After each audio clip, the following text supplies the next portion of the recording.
Hello friends, Vishesh and Shivangi blog में आपका स्वागत है। आप सभी को श्री शिवाय नमस्तुभ्यम, हर हर महादेव। मैं एक हाउसवाइफ हूँ। हाउसवाइफ दिन भर घर का काम करती है। सुबह सबसे पहले उठती है और रात में सबके सोने के बाद ही वो सोती है। दिन भर सबकी सेवा में तत्पर रहती है। वो अपनी थकान, अपनी कमजोरी सब कुछ भूल जाती है। फिर भी सुनने को ये मिलता है, करती ही क्या हो, घर में रहती हो, 2 वक्त की रोटी बनाती हो। सबकी नज़र में हाउसवाइफ के काम का कोई मोल नहीं होता है। इसीलिए मैंने अपने लिए एक छोटी सी शुरुआत की है। तो आई होप आप लोग मेरा सपोर्ट करेंगे। उम्मीद करती हूँ कि आप लोग मेरे चैनल को लाइक शेयर सब्सक्राइब ज़रूर करेंगे। आपको ये ब्लॉग पसंद आए तो कमेंट ज़रूर करना। और आप लोग देख सकते हैं मैं घर की क्लीनिंग कर रही हूँ। अभी तक मैं घर का कोई काम नहीं करती थी क्योंकि मेरे हस्बैंड आए थे और मेरे फिंगर का ऑपरेशन हुआ था।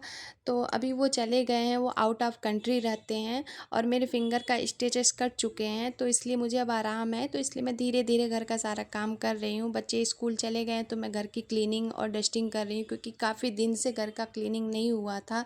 अब हस्बैंड लोग कितना ही करेंगे, वो घर का काम सारा कर देते थे, लेकिन जैसे हाउसवाइफ करती हैं, घर की लेडीज़ें करती हैं, वैसे जेंट्स लोग नहीं कर पाते हैं।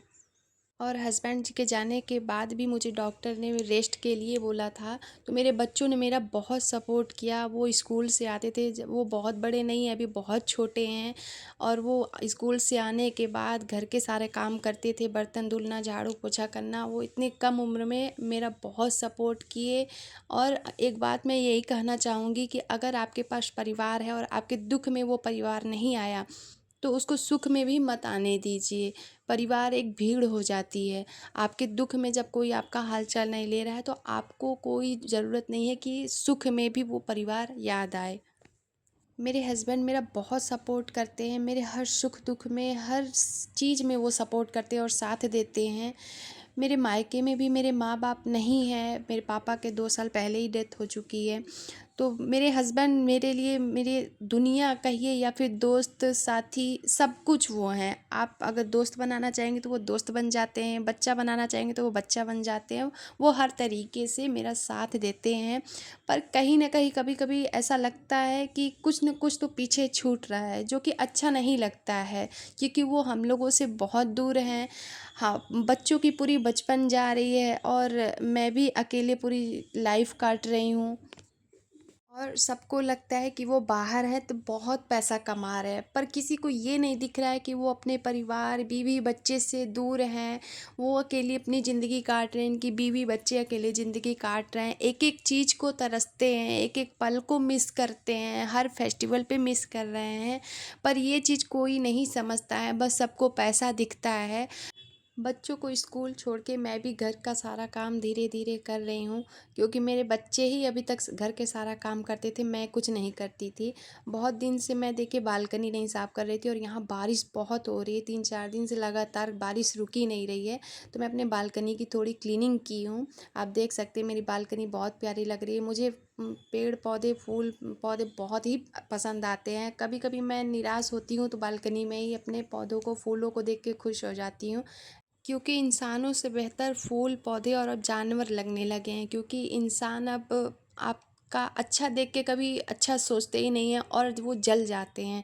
तो यहाँ मेरे घर की साफ़ सफाई हो चुकी है, तो मैं यहाँ अब नहा वहा कर अब जा रही हूँ मैं पूजा पाठ करने। तो मैं सबसे पहले अपने घर की डेहरी की पूजा करती हूँ। कहा जाता है अपने डेहरी की पूजा करने से लक्ष्मी का वास होता है। तो मैं घर की पूजा करने से पहले मैं अपने डेयरी की पूजा करती हूँ। आप देख सकते हैं मैं सबसे पहले डेयरी ही अपना साफ़ की हूँ और पूजा की हूँ। इसके बाद मैं घर का पूजा करती हूँ।